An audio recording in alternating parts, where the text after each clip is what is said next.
It is December 10, 2008. My name is Don Linky. We're here on the campus of Rutgers University in New Brunswick at the Eagleton Institute of Politics. This is another in the series of interviews for the Brendan T. Byrne archive of the Rutgers program on the governor. This morning we'll be talking with Michael Aron, senior political correspondent of NJN News. Michael's had a long and varied career in print and broadcast journalism in New Jersey. He served as an editor of New Jersey Monthly magazine, and he has covered many of the key political figures in New Jersey since the 1970s. We'll be discussing media trends in New Jersey, how governors deal with the press and the public, and how things have changed in this state over many years. Michael, you started as a print journalist in New Jersey, I think about the time that Brendan Byrne became governor, and then moved over to the media side after Byrne left office in the State House. Why don't you sort of talk about your earliest memories of covering political figures, and particularly governors in New Jersey? Well, Don, I came to New Jersey in 1978 from New York City, where I had worked at Rolling Stone magazine and Harper's magazine, and came to take the job as editor of New Jersey Monthly in the winter of 1978. So Brendan Byrne had just won re-election. And the magazine at that point was about a year and a half old. It had been started by two young Princeton grads, Chris Leach and Hendrix Neiman. And when you walked into the magazine offices, the covers of the first 18 issues were framed and in the lobby, and the very first issue of the magazine, as I recall, had Brendan Byrne on it with a big teardrop painted into his eye. I don't remember what the cover line said, but the implication was that this is a sad figure who probably is not going to win re-election. That was the inaugural issue of New Jersey Monthly. In '76, actually, was when they started. So I was instantly aware of Brendan Byrne, and of course being interested in politics and bringing that interest with me to the magazine, I started following state politics, mainly as an informed news consumer. I would read the newspapers, and in those days they were thick and voluminous, and there were many of them. And living in Princeton, you got them all, as you know. The New York papers, the North Jersey papers, the Central Jersey papers, the South Jersey papers, and the Philadelphia papers were all available at the kiosk in Princeton. And I watched NJN News, which in that year of 1978 ramped itself up. It had been something called the Garden State Report. That was the year that New Jersey Network and Channel 13 entered into a partnership to create a serious half-hour newscast each evening that would air on Channel 13 as well as on NJN. A guy named Herb Bloom came from Washington, D.C., I believe, to run the newscast. And that was my window into New Jersey affairs each night. Little did I know I would someday be working for it for most of my professional life. So I followed Brendan Byrne and found him an interesting character to observe. As someone who's coming from Manhattan in a much larger sort of media market and media world, what were your impressions of the way both print and the sort of fledgling broadcast forums covered New Jersey public affairs at that time?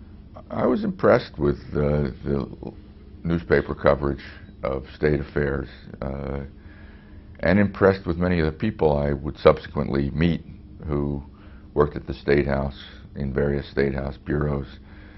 We're talking about the Joe Sullivan types from the New York Times and John McLaughlin from, in those days, the New York Daily News, subsequently the New York Star Ledger, and on and on. Peter Yerkes from the Bergen Record, and Jim Goodman from the Trenton Times, and Harvey Fisher from the Bergen Record, and these were some serious journalists and guys who were good and aggressive and independent-minded and interested in what they were covering. And it was clearly a newspaper-dominated state, and you might say 30 years later still is, even though the newspapers are crippled right now.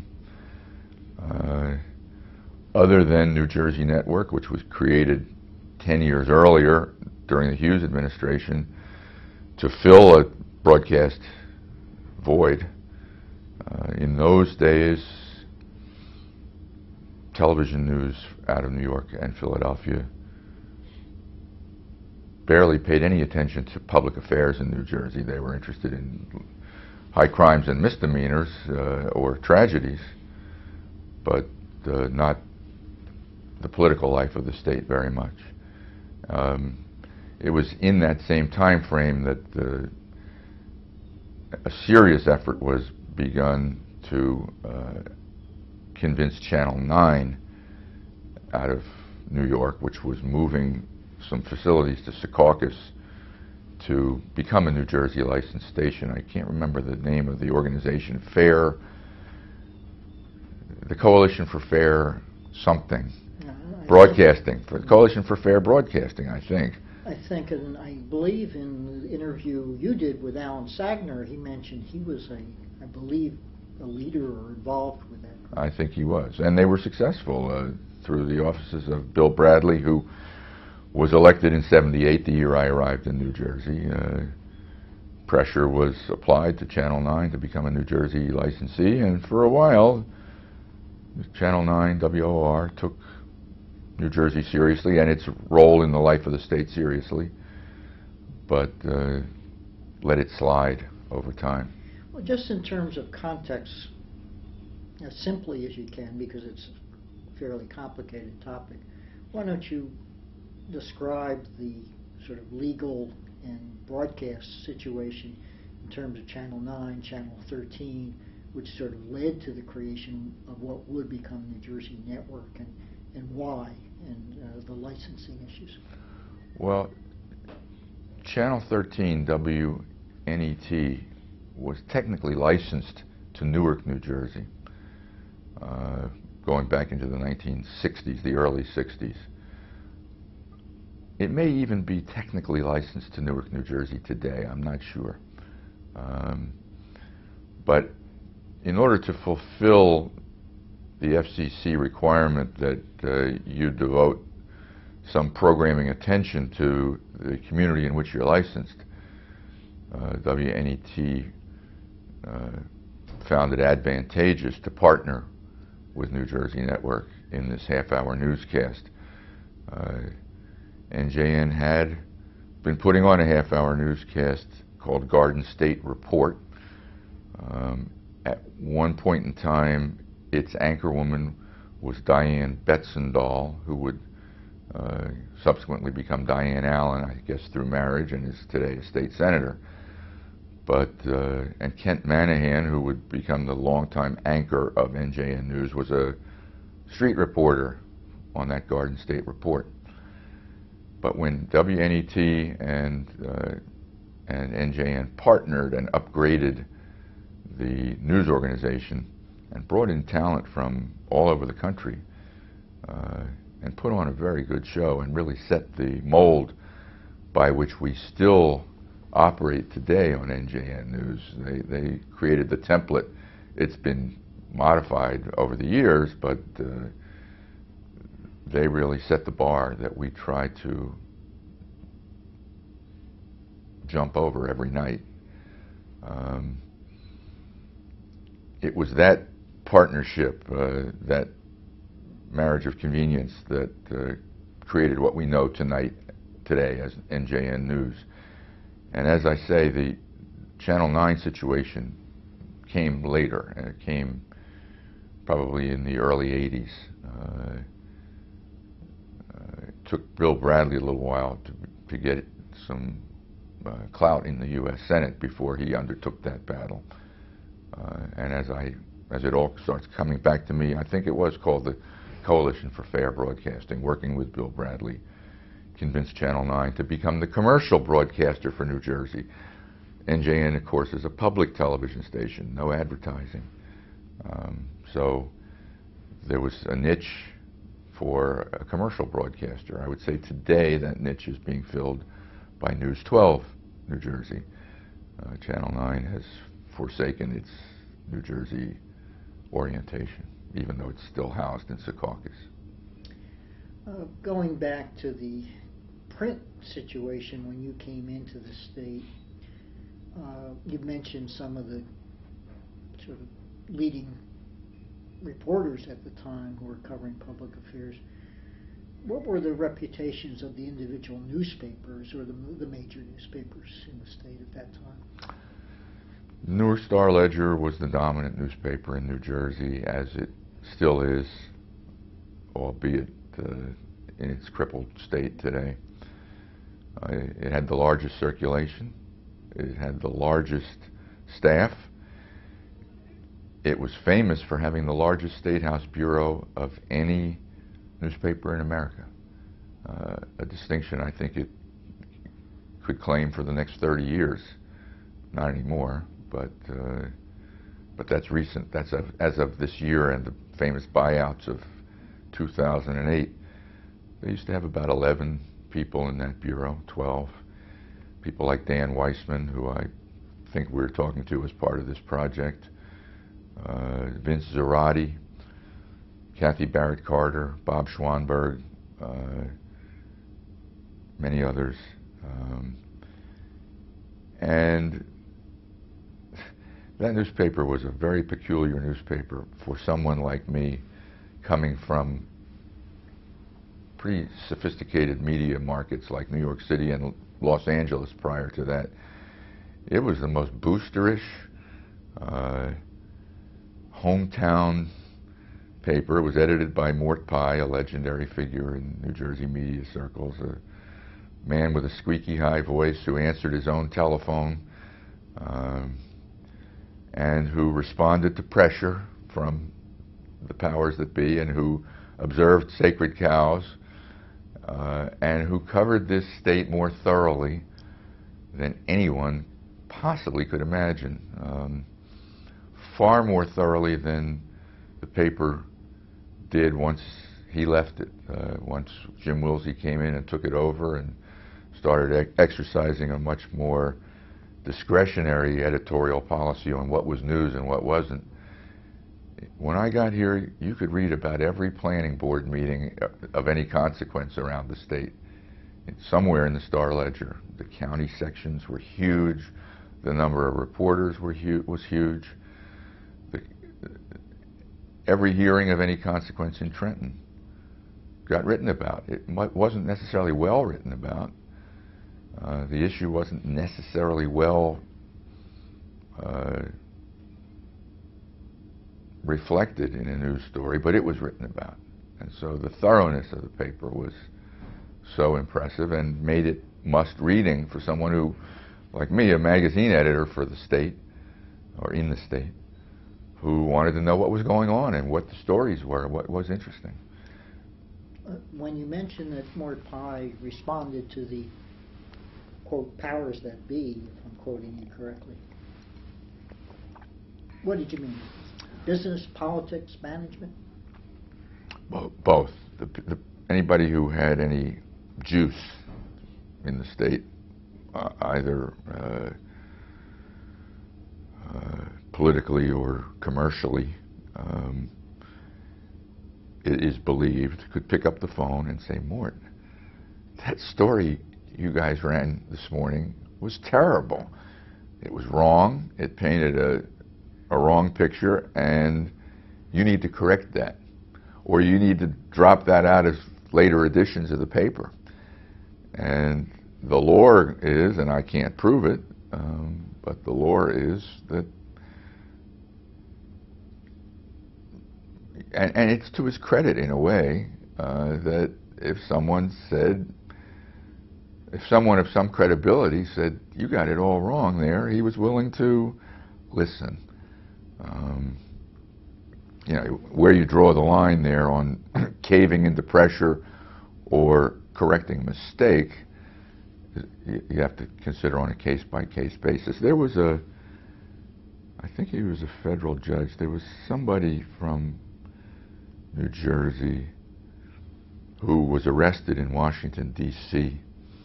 for beating up his girlfriend in a hotel room. I don't remember who it was. I think he was a federal judge or an appellate judge, federal appellate judge from New Jersey. He was at a conference. He got arrested by the D.C. police. The Bergen Record wrote the story. The judge called Mort and said, please, you know, this is being blown out of proportion. I didn't do it. I don't know what he said. But whatever he said, the ledger didn't print it. The record printed it. It made the ledger look a little foolish. That kind of thing. I wanted you to talk also about the ledger's special style of coverage. One area that I recall was that they would run investigative stories, usually multi-part series, about an issue like the Meadowlands development, and then run a series of editorials saying, why hasn't the government responded to what we have told them to do? That's a good point, and that was very much a hallmark of the Star Ledger, and again, looked a little strange for someone coming from more traditional, so-called sophisticated media markets, where the press reflected what was going on in public policy, but didn't crusade necessarily on certain issues. The Star Ledger was a crusading newspaper under Mort Pye that would grab hold of an issue and run with it big time, day in and day out, and as you say, on the news pages and on the editorial pages, and was almost like a fourth arm of government, a fourth branch of government. And the legislature and the executive branch, it would get their attention, whatever the Ledger was crusading for. And oftentimes these were things that in hindsight made sense, like the Meadowlands development, or upgrading the Uniform Construction Code in the Department of Community Affairs, or I can't remember some of the many others, but there were many, and they were constant. Well, one that I recall, and that's relevant to this series of interviews, was the coverage by Bob Braun of Fred Burke as Commissioner of Education, and his harsh criticism that was followed by not only columns and sort of adverse news coverage, but I think editorials. I'm not sure if they specifically asked for Burke to resign, but the message was clear. You're bringing up something that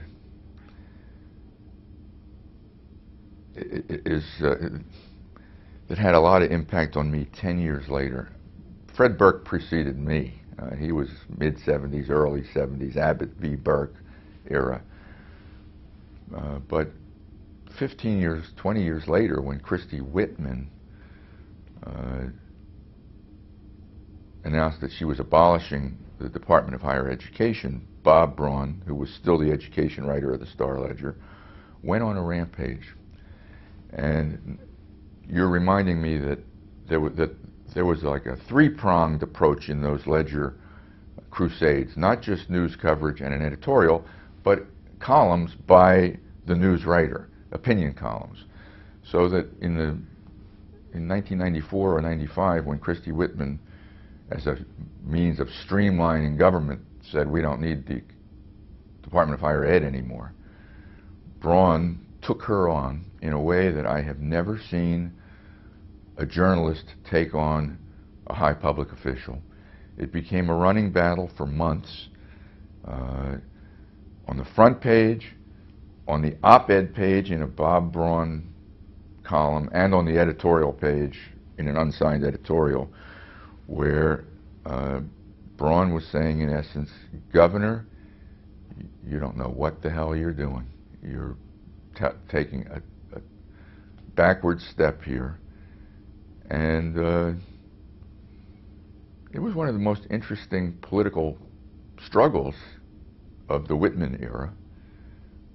But it underscores once again that the Ledger really crusaded on behalf of an issue in a three-pronged approach. And so many of those guys, Gordon Bishop, the environment writer, would take on an issue and then write a column about the environment with his little postage stamp picture next to it.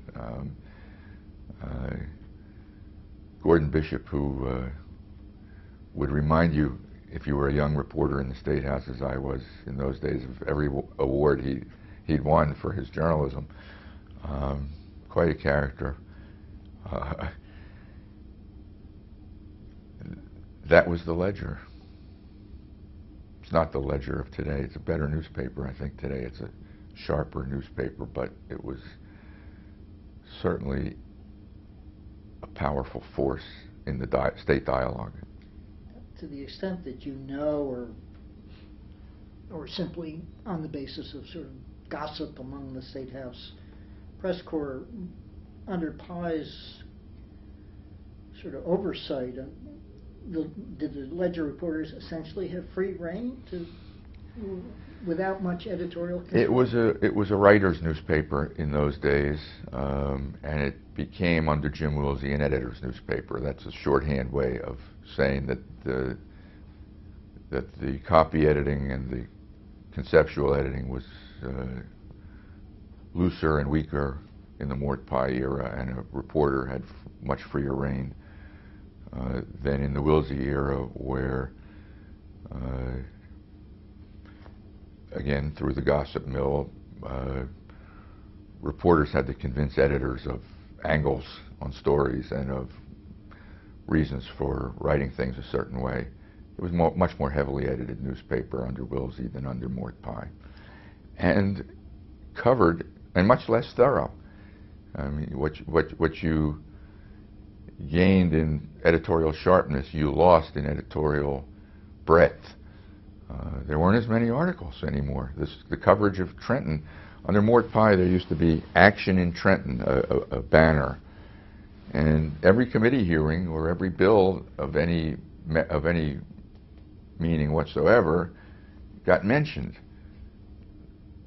Woolsey, coming out of the New York Daily News, didn't see a reason to mention second and third level bill movements out of committee, following every step of every piece of legislation the way Pye did. So something was gained and something was lost in that transition. I was told once by a Star Ledger reporter that one reason the Ledger ran these multi-part, very lengthy articles and series was that there was so much advertising that there was pressure for enough content to fill out the areas or the pages between the ads. Did you ever hear that? Well, I'm sure there's some truth to that, although the way they do it in the current era is they simply print wire copy stories from around the world that may or may not be of any interest to anybody here in New Jersey, but if you need to create more pages to accompany more ads, the easy way to do it is to just slap a wire story down. And that's the cheap way to do it, and that's the shortcut way to do it. So it was a big, fat, money-making newspaper in those days, and I suppose it also had the luxury of undertaking original reporting to create the editorial content to support the extra advertising pages. One other thing you brought up a few minutes ago, the matter of powerful politicians and captains of industry being able to influence the coverage. I remember when I came to New Jersey in '78, in those days, the leaders of the 6 largest corporations in Newark were all named Bob. Bob Van Fossen, Bob Smith at PSE&G, help me out. Van Buren? Bob Van Buren at Mid-Atlantic Bank. Van Fossen was, I think, First National State Bank. No, he was the Mutual Benefit Life Insurance. Anyway, there were the 6 Bobs. One of them, Bob Beck, Prudential, right. And we got 4 out of the 6 between us. That's pretty good. 30 years later. I think Bob Beck would go on to chair Ronald Reagan's Social Security Reform Task Force. One of those Bobs did that. But those were the sort of influential people who Mort Pye would respond to, and I'm not sure that's a bad thing. Now you raised that, let's get off track a bit, but has New Jersey, at least in those days, and I don't know if it continues today, been more of a state controlled by a relatively small establishment of key business, political leaders? I mean, we see the long history of the Kane family, for example, going back to the Revolution in terms of their positions in both politics and business. As someone who started your career outside the state, do you think New Jersey's different, or is that similar to what other states do? I think it's fairly similar. I think while, of course, we have our family dynasties, like probably many other regions have prominent families that contribute political leaders generation to generation. I think we have an elite here, an elite establishment, but that it's somewhat fluid. Whoever runs the largest corporations in the state at a given time automatically becomes part of this fluid elite. Like right now, Dennis Bone of Verizon and Ralph Izzo of PSE&G and Bill Marino of Horizon Blue Cross Blue Shield, and I could keep going, are part of, they're the successors to the Bobs that we were just talking about. And there's some fluidity in the political leadership. John Corzine came out of Wall Street. Jim McGreevey came out of municipal politics and the legislature. Christy Whitman came out of county politics and a long family lineage. We definitely have an establishment. We definitely have an elite. There is some fluidity in who that is. You don't have to have been born into it. And of course, at least on the business side, that establishment may have been weakened over the years, since many of those companies were regulated companies that had to focus in New Jersey, at least in those days, in the 1970s. For example, Verizon is probably a little less concerned with New Jersey than the old New Jersey Bell Telephone Company used to be. And of the companies you mentioned, both Horizon and Public Service have tried unsuccessfully to sort of sever their regulatory ties to the state by becoming multi-state companies by mergers that have failed in the last several years. That's true, and certainly the banks that were anchored in New Jersey and chartered in New Jersey have subsequently been gobbled up numerous times by regional banks and national banks, and I think we've lost an awful lot of civic-mindedness in the banking industry as a result. Yeah, I mean, today I don't think we have an independent New Jersey-based statewide bank, now that Commerce Bank I think I was about to say Commerce Bank was the last one, I believe. Mm-hmm. Let's, moving back to the ledger, one of the other peculiarities of how they covered New Jersey, at least in the 70s, in the Byrne administration, that I think affected public policy was that every Sunday they would have a banner masthead headline about something. And it would vary as to its importance, but it was always a banner, as I recall, a masthead headline that went across the entire front page. It was often part one of the 12-part series that you referred to a little while ago. But I recall I started as a junior member of the governor's staff in 1975, that we did our darndest to try to influence what that headline was, and including leaking stories that we thought would be favorable to the Ledger on a Thursday or Friday, so that with the understanding that that would hopefully be the Sunday masthead headline.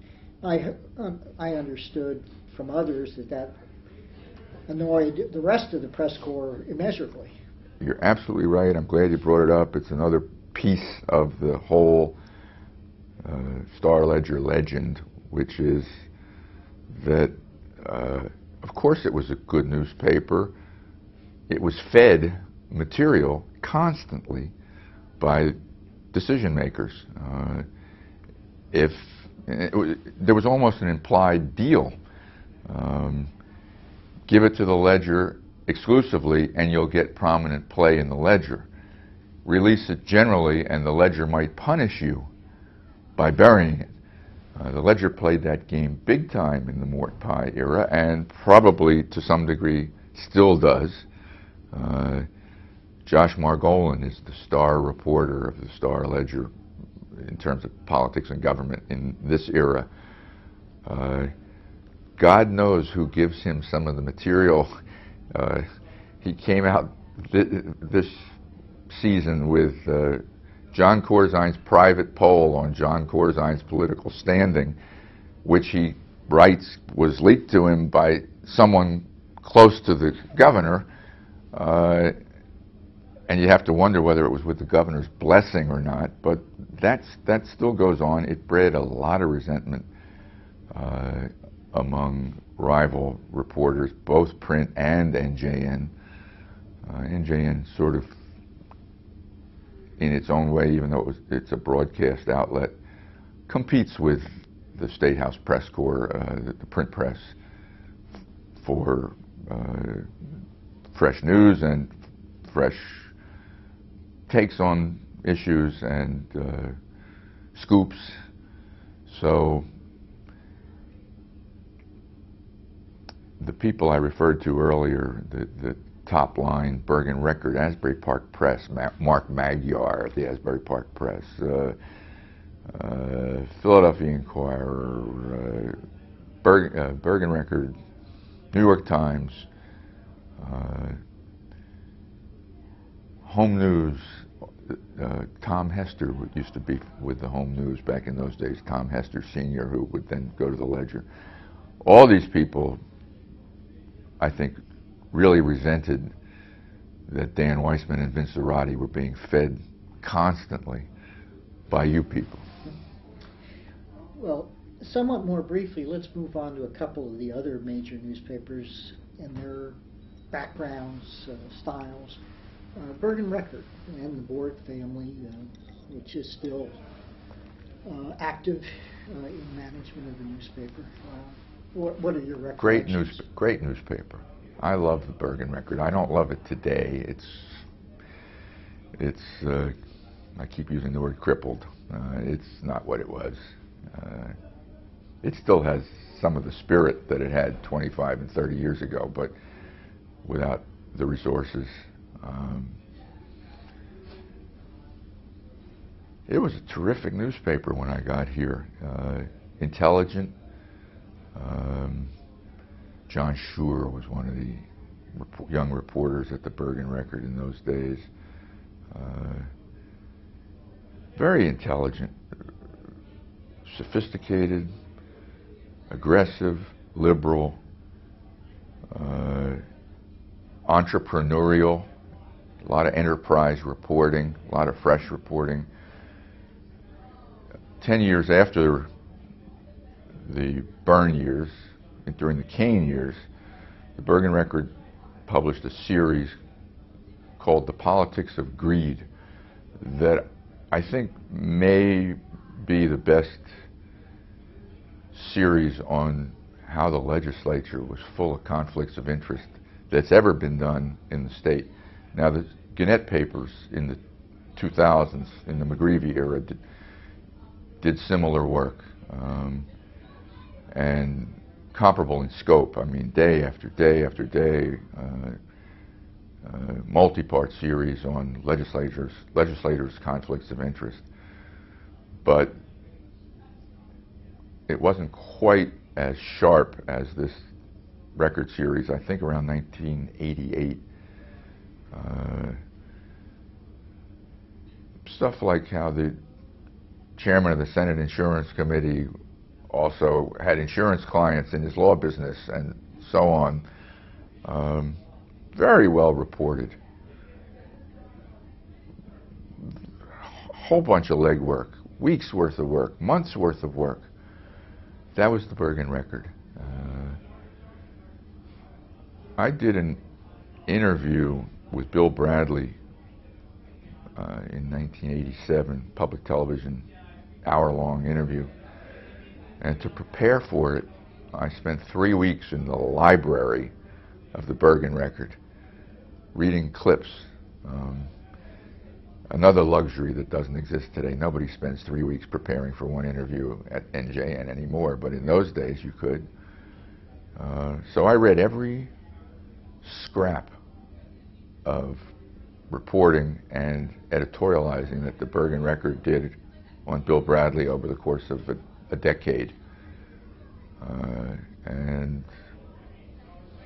that was a terrific newspaper. The Asbury Park Press was a good newspaper in those days. It was a family-owned newspaper in those days. The last family. The last family, and right. Last year. That's right. And it had a strong State House bureau, and it did a lot of enterprise reporting.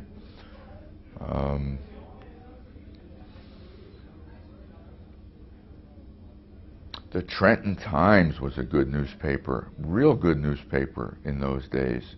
And briefly, I guess, owned by the Washington Post. In the 70s, during the Byrne era, briefly owned by the Washington Post, when it was probably even a better newspaper. But even in the 80s, when I was covering the State House, the Trenton Times, particularly through my good friend Jim Goodman, who we've talked to in this series of interviews, was a must-read. You had to read the Trenton Times if you were covering the State House.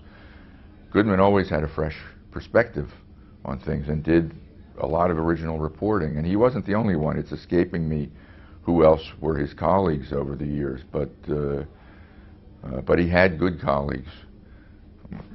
Jim Hooker, the new anchor at NJN News, cut his teeth, I think, either at the Trenton Times or the Asbury Park Press. He worked at both of them in the State House at different times.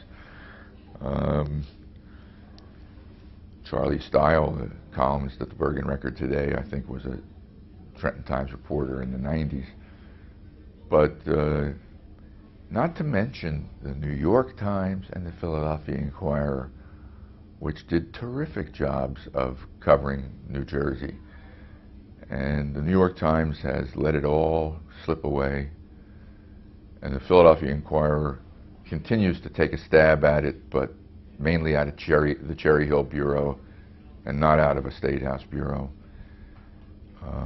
Even the New York Daily News had John McLaughlin in those days. In the 70s, the Daily News had the best, John McLaughlin, let me just say something about John McLaughlin. That was the best.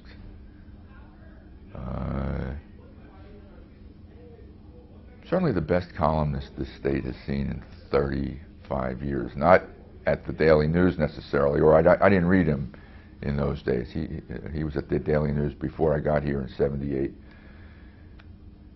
Mort Pye hired him away at the Star-Ledger and then exiled him to New York City and made him write a column about New York for 10 years that people in New Jersey didn't much care about. I think Mort was afraid to sick John McLaughlin on New Jersey for fear of all the trouble he'd stir up and all the consternation he'd stir up in powerful circles. Finally, I guess it was when Wilsey took over, or maybe it was in the end of the Pye era, I'm not sure. Finally, McLaughlin was allowed to write about New Jersey again. And his were the most biting columns. Tom Moran, who was a columnist for the Star-Ledger in the 2000s until recently, till about a year ago, came close to matching McLaughlin in terms of bite and intelligence. But McLaughlin was the best. And yeah, the New York Daily News had John McLaughlin covering the State House. Just one example of McLaughlin's bite. He took on Christy Whitman over needle exchange. And he had the guts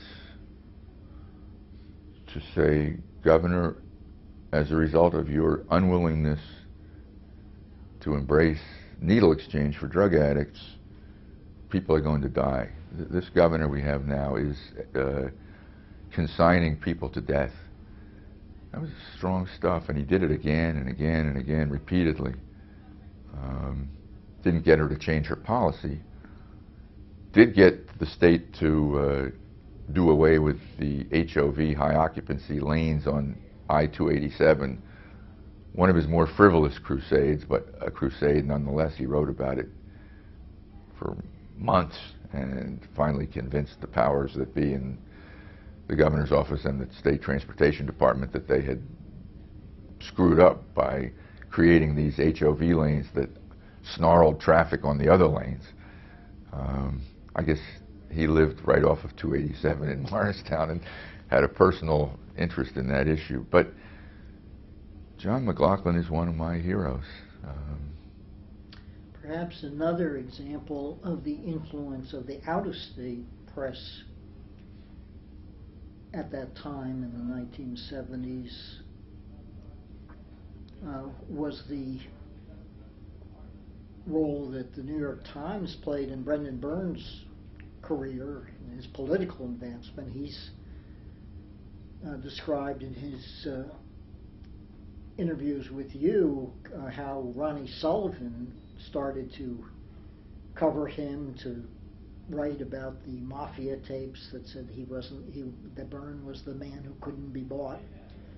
And I believe the governor has said that later Ronnie Sullivan turned on him and started to be very critical in his coverage, but that his early sort of political prominence was due in large part to the New York Times coverage of his career. As influential as the Star-Ledger was and still is in New Jersey, the New York Times still carried the gold standard seal of approval editorially, and always has. And if you could convince the editorial board of the New York Times that you were on the right course as a governor, that counted for a lot in swaying public opinion, I think, in this state.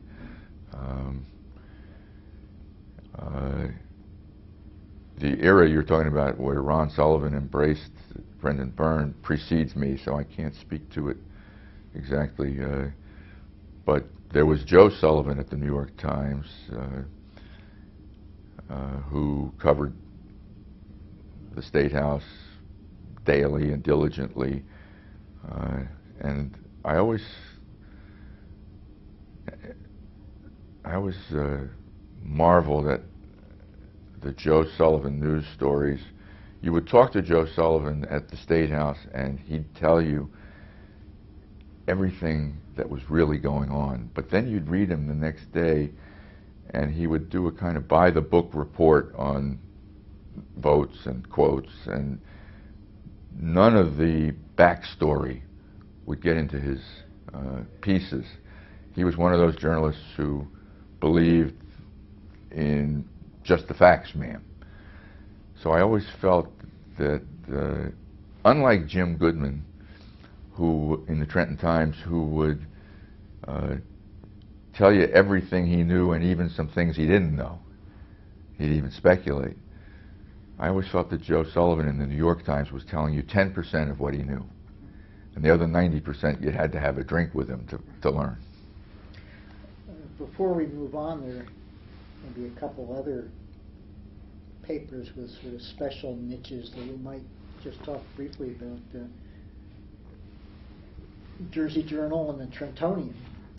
Absolutely. The Jersey Journal, I guess, became a Newhouse newspaper, part of the same chain as the Star-Ledger, sometime in the 90s or maybe the 80s, but was an independent newspaper covering the county that had the most rough and tumble politics of any county in the state, Hudson.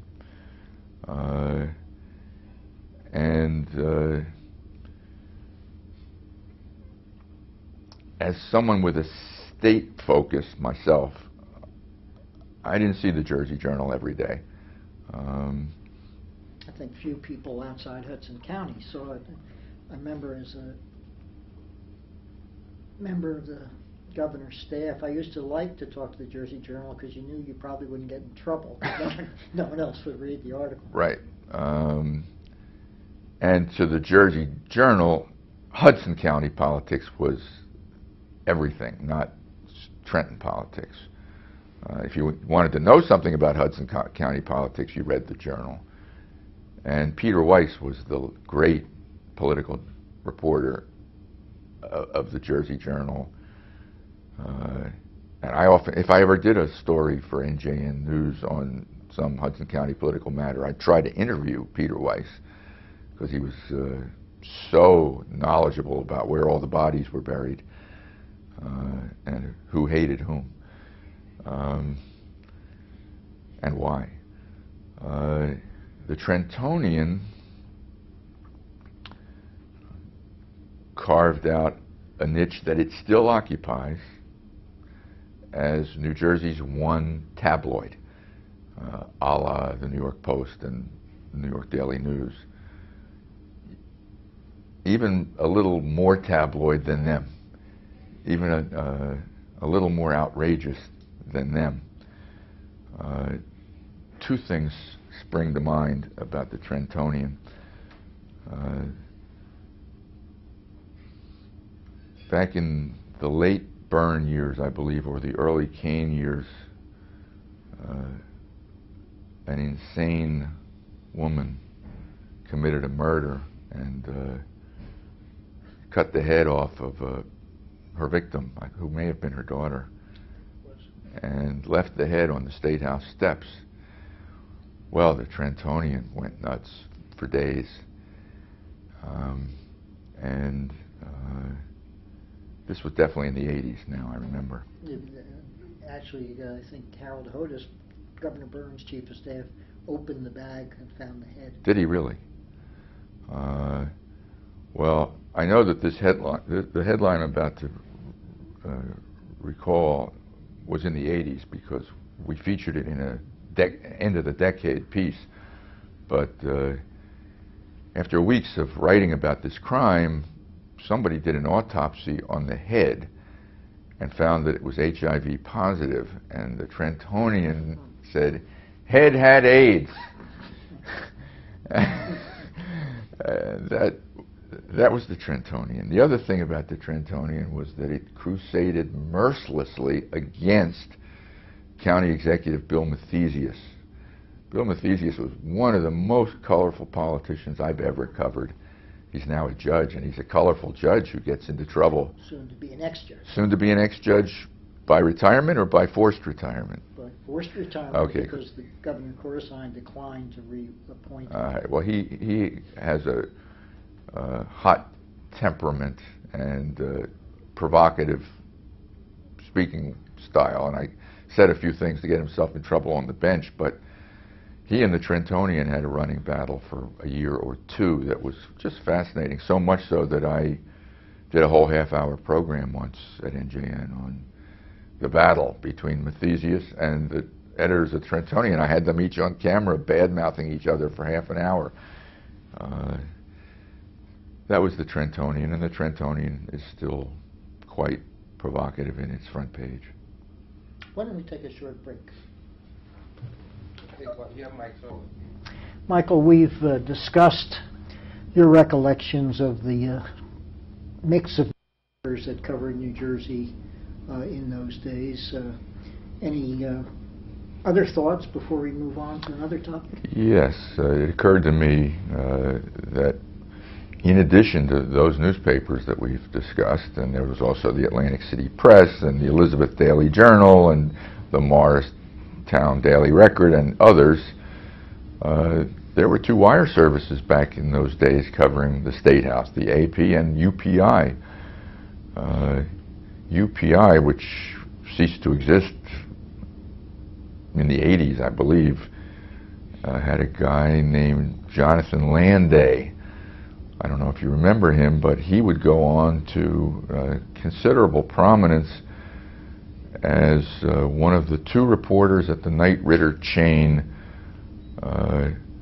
who questioned whether Iraq and Saddam Hussein had weapons of mass destruction, and have subsequently been celebrated for having been properly skeptical when the rest of the press was less so. And the AP had Jim Mannion in those days, and Tom Martello, and other good reporters, and maybe a two or three person bureau just covering the State House. So the size and scope and the muscle of the State House Press Corps was substantial in those days compared to what it is today, when it's pretty much a shadow of what it was 30 years ago. Michael, let's discuss the styles of the governors you've covered over the years. As you said, you came into the state sort of midway in Brendan Byrne's administration. Probably didn't see him much up close in those days as a print reporter, as opposed to when you shifted to being a broadcast journalist covering the State House more regularly. But any thoughts about the public persona of Brendan Byrne as he dealt with the press and communicated to the public?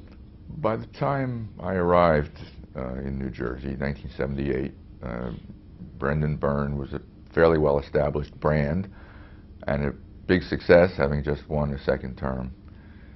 And in fact, I first met him at a ceremony that New Jersey Monthly arranged at Morven, the then governor's residence, to celebrate my arrival. They used the changing of the guard at the editor position as an excuse to throw a promotional party at Morven and make friends with Governor Byrne, whom they, I think, had alienated with that first cover with the tear in his eye. So I have a photograph in my basement now, big framed photograph of me, Brendan Byrne, and the two founders of New Jersey Monthly holding some big gift or something that was handed me to commemorate my arrival from New York as the new editor. When I think back to Brendan Byrne and the media in those days, I think of some of the peccadillos. I think of the daughter who was caught using a state vehicle, Susan. I think of the photograph of Brendan Byrne in swimming trunks at some luxury resort. The press seemed to like to have fun with the peccadillos, but I remember some of the substance, particularly the Pinelands, which was second term, and which I was around for. Less so the Meadowlands, which was established by then. Byrne was treated, I guess, the way most governors are treated. When you can find something to kicking him around for, you do it, and when he's got serious policy pronouncements to make, you take him seriously. In recent years, he's become celebrated as a after-dinner speaker and a wit, speaking to various New Jersey groups and occasionally out of state. In those days, however, speaking sort of out of turn as a staff member, we didn't feel he had much of a comfortable presence, particularly in press conferences and with the media. Did you get that through your contacts in the press corps? No, I think by that time he had smoothed out, mumbled a little less than maybe at the beginning of his career, or maybe than today.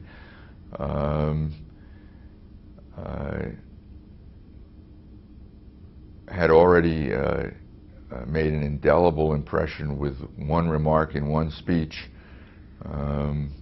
that was very forceful, which was his message to the mob when the casinos opened in Atlantic City to keep your dirty hands out of Atlantic City. That was forceful rhetoric and successful oratory.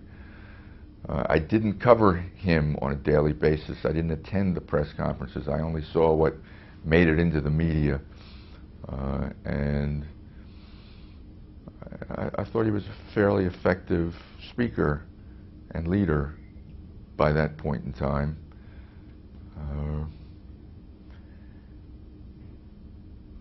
I didn't think of him as particularly funny, although maybe he was, but I certainly have come to appreciate what you just said, that he's clearly the best after-dinner speaker in New Jersey, the public arena, and has been for the last 20 years. He's a riot.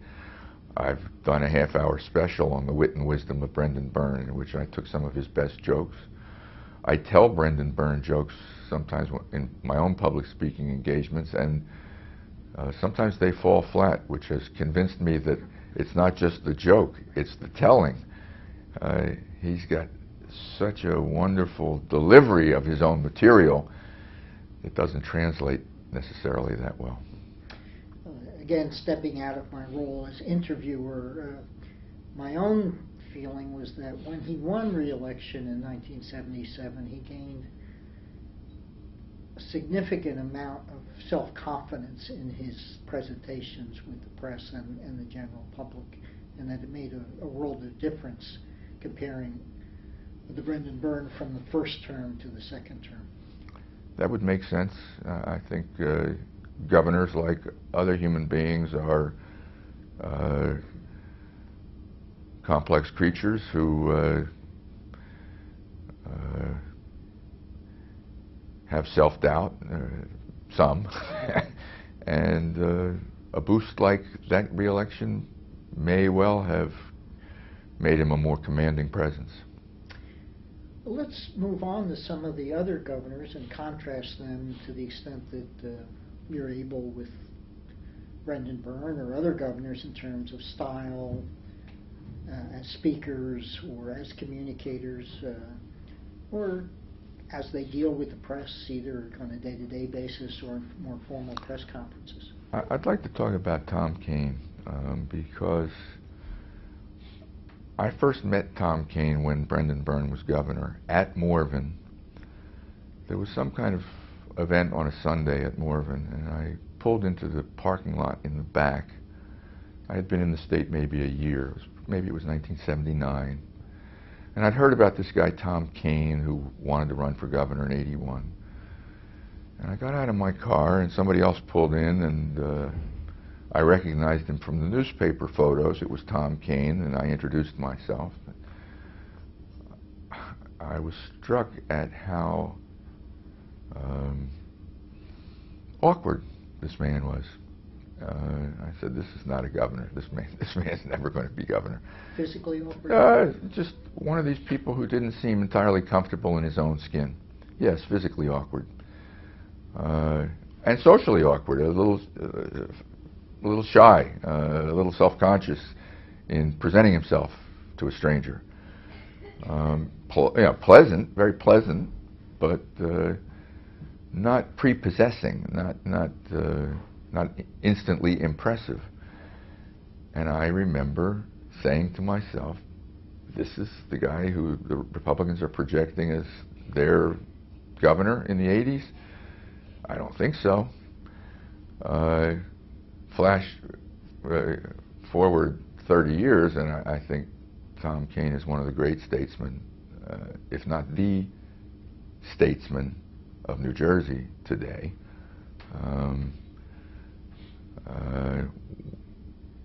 And has been for 15, 20 years, and made a gradual, steady improvement in his public persona through the campaign of '81, through the early rocky years of his governorship, on up to his reelection. And as you just said about Brendan Byrne, I have a feeling that the overwhelming mandate that he received in 1985 for a second term, and I think it was the largest in state history,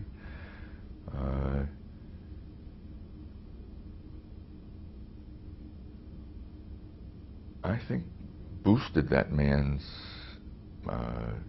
sense of himself and sense of what he had to offer the public and sense of what he could accomplish for the public.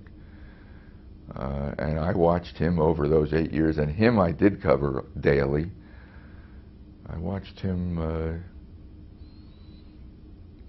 grow. I'm sort of watching his son grow a little bit right now, too. But before we discuss other governors, I wanted to explore the interesting point you raised about your first impression of Tom Kane and his physical presence and your sense that he was somewhat uncomfortable, if not awkward.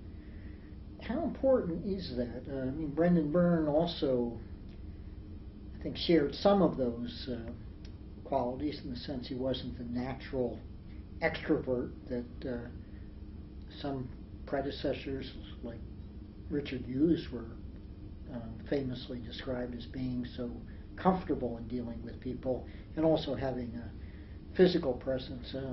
Level, Ronald Reagan as a physical presence, particularly in the media, is probably, I guess, the gold standard in terms of comparisons. But particularly in your media broadcast career, how important is that? The impression through the screen, and also, I guess, the impression on the campaign trail on a one-on-one basis in dealing with people. I think it's very important. I think we're looking for a leader perennially,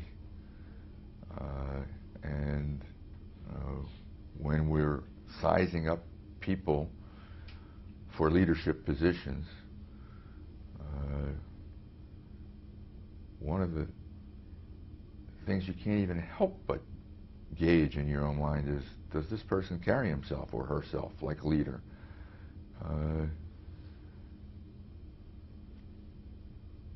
And if the person is unprepossessing physically, I'll give you an example without harming any feelings, because it's an example outside of New Jersey. Dennis Kucinich. As interesting as the mind is,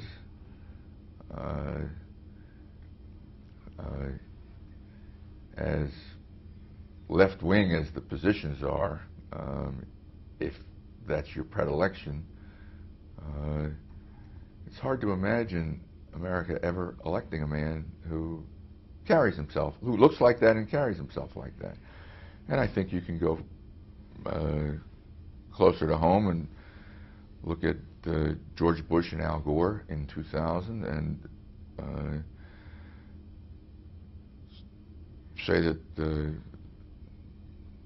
the way Bush carried himself and the way Gore seemed to have lost his sense of himself during that period of time may have contributed to the outcome of that election.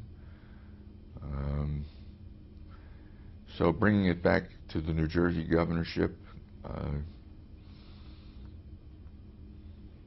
It's not everything, because Jim McGreevey was not a commanding presence. He was a small man, but very gregarious and very outgoing. And that was an instance in which it wasn't the man and the body language and the face that won the election. It was that he was running against a very conservative Republican that year, who did have sort of physically commanding qualities, Brett Schundler. And it was a function of political organization. So it was ideology and political organization, not physical and personal attributes triumphing there. But Barack Obama and John McCain turned the television off during a debate, and one man seemed calm and in control of himself and steady, and the other seemed a little distressed and panicked at the fact that he was drowning politically, and a little desperate. So these things matter a great deal, I think, in winning the confidence of an electorate. Now, you say that, but in New Jersey, despite your best efforts and NJN and the other broadcast media, the governor's visibility on television is still somewhat less than in most other states. Personally, I think I've seen David Patterson more frequently on television lately than John Corzine. So that situation still, I think, continues. Would you agree? I'm not sure. First of all, with John Corzine, I see his schedule every day. It's remarkable to me how many national cable shows he's doing these days. I don't know who's watching them, and I don't know if New Jerseyans are watching them, but he is heavily exposed on television nationally, and has been for the past 6 months. He's on MSNBC tonight at 6 o'clock if you want to see him. And that's the only thing on his schedule, by the way.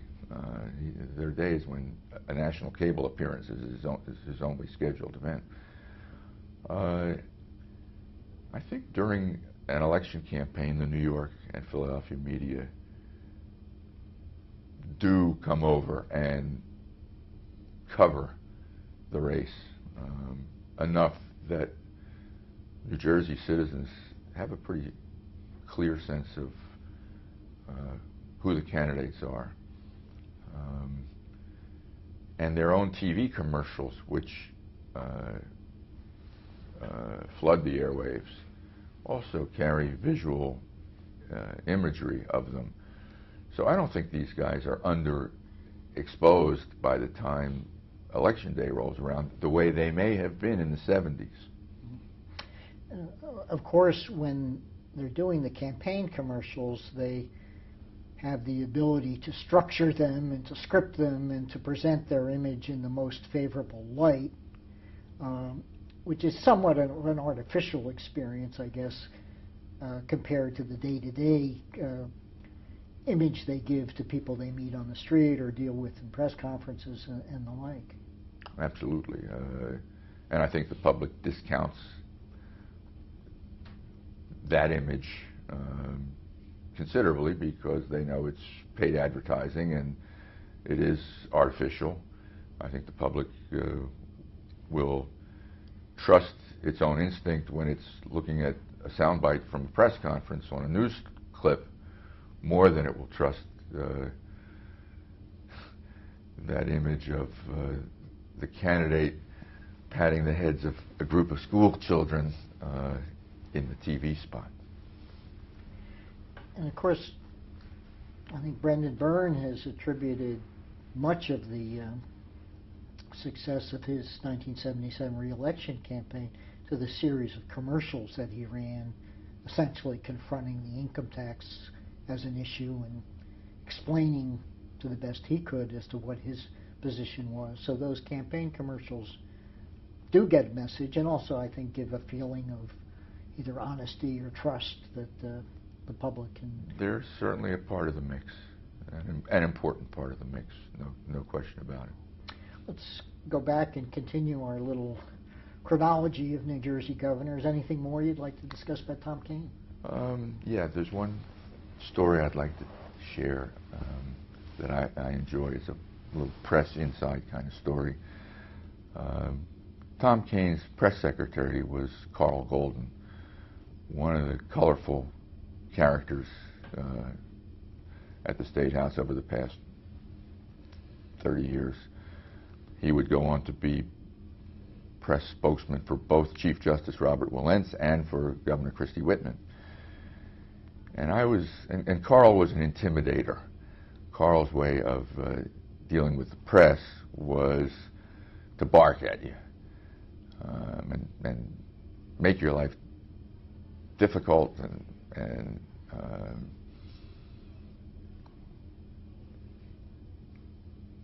keep you on your toes.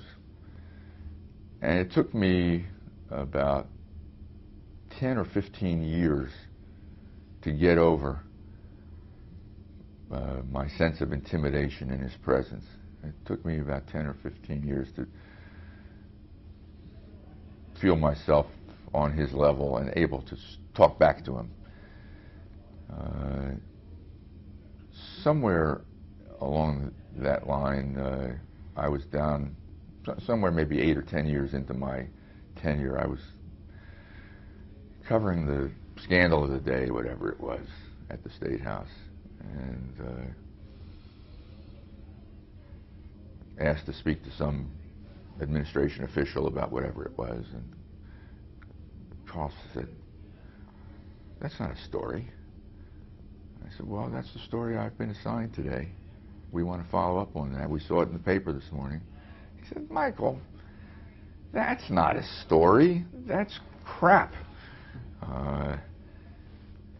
Don't get led astray by a bad piece of reporting the day before." And he really sort of had me undone a little bit. And I thought, maybe he's right. Maybe this is so frivolous that it doesn't warrant our attention today. So I called my news director, Bill Jobs, who I recently succeeded on an interim basis, but he was my news director at NJN News for over 20 years, a very accomplished newsman. I said, "Bill, you know that story we have me doing at the State House today?" He said, "Yeah." I said, "Well, Carl Golden says it's not a story." And he says, "Oh, Carl Golden says it's not a story?" He says, "Any time the press secretary to the governor tells you it's not a story, it's a story." I thought that was a good rule of thumb that I would share with young journalists today. Let's go on to Jim Florio and talk about his media relations and presence. How different was he from Tom Kane and Byrne? So different. Tom Kane was a soft figure. Jim Florio was a hard figure. Jim Florio was an ex-boxer. Jim Florio had a couple of scars in his cheek to prove it. Broken cheekbone, I think. Broken also. cheekbone, yes. He was a boxer in the Navy, I guess. Tom Kane was to the manor born. Jim Florio was from Brooklyn and Camden.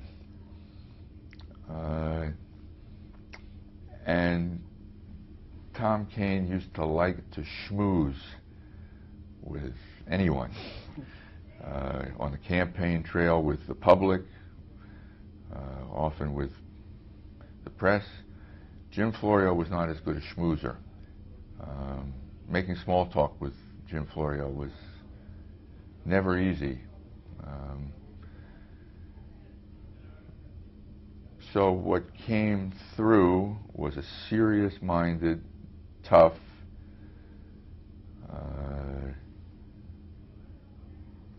policy-oriented character who wanted to get things done and was all business, no nonsense, and not a lot of fluff, and very disdainful of fluff, and very disdainful if you tried to present him as a person and not just as a political figure. If you asked him a personal question like, where are you going on vacation? He thought this was entirely irrelevant and didn't want to suffer fools gladly to answer a question like that. And of course, 6 months into his governorship, he then stumbled and fell badly when he hiked both the state income tax and the state sales tax simultaneously, engendering an instant revolt of massive proportions. And so the rest of his time in office, his 3.5 years, was really spent attempting to recover his equilibrium, which he never really did. He's still recovering it. He's doing a very good job now. He's a very active former governor, unlike some. He attends functions. He participates in forums. He has successfully rehabilitated his image. People like him. But to extend the boxing metaphor, if I may, he was a governor who had been knocked to the canvas and got up staggered and never completely recovered from that while he was governor. How much do you think his sort of hard-nosed approach to the press and perhaps to the public hurt him in trying to sell his tax program in that first year? Or is it simply impossible to sell a tax program to either the media or the public? I think it's more the latter than the former. I don't think his personality prevented him from selling the plan. It is said that he didn't do enough to sell the plan, but I think he had the. When you're selling a plan like that, I don't think you need personality so much as you need a good plan and a good argument. And in hindsight, they say it's sort of conventional wisdom that he and his closest advisors, Doug Byrne, state treasurer, didn't do enough to prepare the public for this massive tax hike. But going to the second point that you made, I think it's just very hard to sell any tax hike, and has been in this state ever since. Tom Kane got away with a tax hike in his first year in office, which is what probably led Jim Florio to think he could do the same. And the legislature, as I recall, changed the taxes that Kane was going to hike. The gas tax was involved there somewhere. I don't remember whether he proposed it and they hiked the income tax instead, or whether he proposed the income tax and they hiked the gas tax instead. But he got away with a first-year tax hike, saying Byrne left me a $600 million deficit. Well, Jim Florio said Tom Kane left me maybe a $2 billion deficit, and he didn't get away with it. Maybe the times were different, maybe the economy was different, the media was different. The advent of radio station 101.5 had just taken place, and 101.5 is a people's voice type radio station to this day, and it fanned the flames of the tax revolt against Jim Florio.